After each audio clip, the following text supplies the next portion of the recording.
Привет, друзья! Выбрать подрядчика и не спустить деньги на ветер – задача непростая.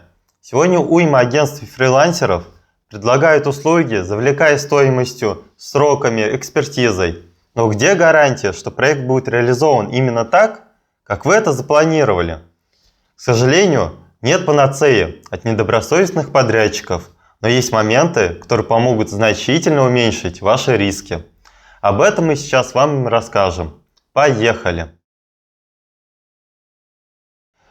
Прежде чем обращаться к поиску, убедитесь в том, что вы понимаете, какие задачи должен решать будущий сайт. Поэтому рекомендуем изложить все свои требования к проекту письменно. И чем детальнее вы это сделаете, тем больше вероятность, что вы сможете выбрать нужного вам подрядчика.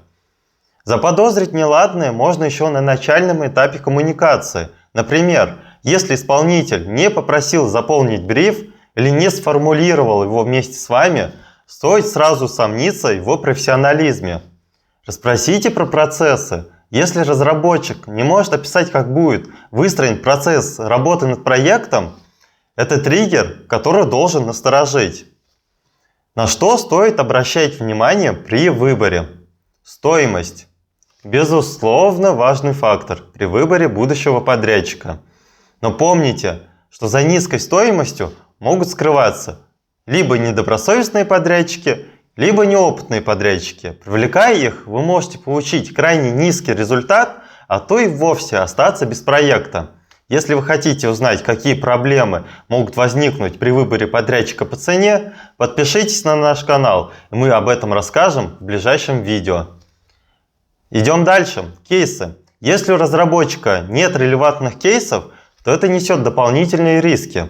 Нет кейсов, нет соответствующего опыта у сотрудников, которые будут работать над вашим проектом.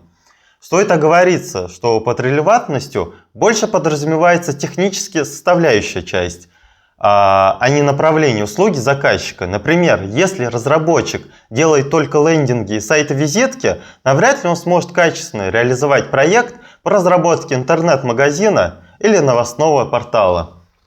Отзывы.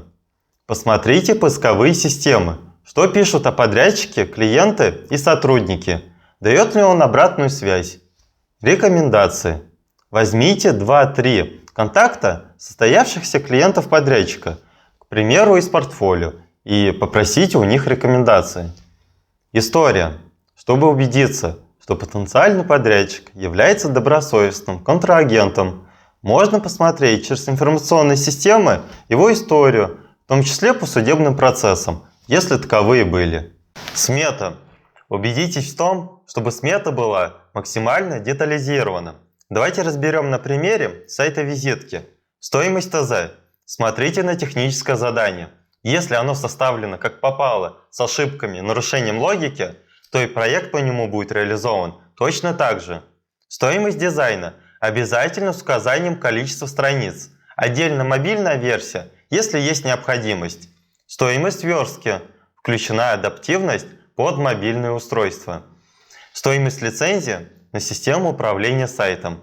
Недобросовестные подрядчики про нее умалчивают. Интеграция с системой управления. Обязательность с перечислением функционала, который был ранее оговорен. Наполнение контентом, если есть, и также с указанием количества страниц. Гарантия.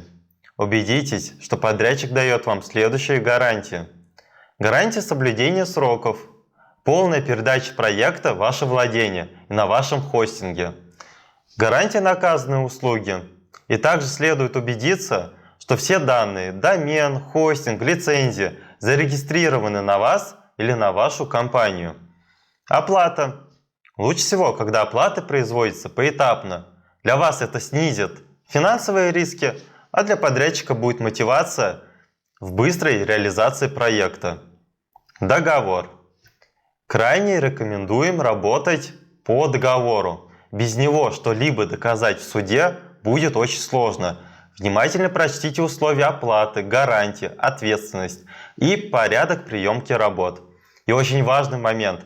Вовлекайтесь в работу. Не пускайте проект на самотек. Делитесь с подрядчиком всей необходимой информацией, чтобы проект оправдал ваши ожидания.